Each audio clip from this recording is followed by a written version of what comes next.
मी आज तुमच्या माध्यमातून महिलांना पुन्हा सांगतो की यांच्यापैकी कोणाला वाटत असेल की आम्ही एलिजिबल आहोत आणि काही कारणाने आम्ही केवायसी करायचं राहून गेलो, अजूनही सरकारची तयारी आहे.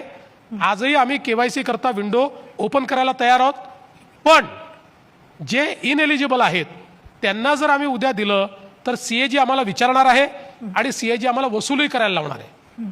सीएजी हे नाही म्हणणार नुसतं इनएलिजिबलला का दिलं.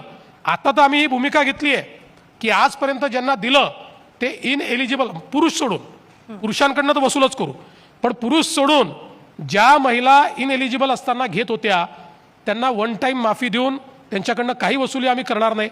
पण उद्याला हे जर आम्ही कायम ठेवलं म्हणजे केवायसी झाल्यानंतरही ज्या इनएलिजिबल निघाल्या त्यांना जर आम्ही देणं सुरू ठेवलं तर आम्हाला त्यांच्याकडनं वसुली करा असा सीएजीचा आदेश हा प्राप्त होईल.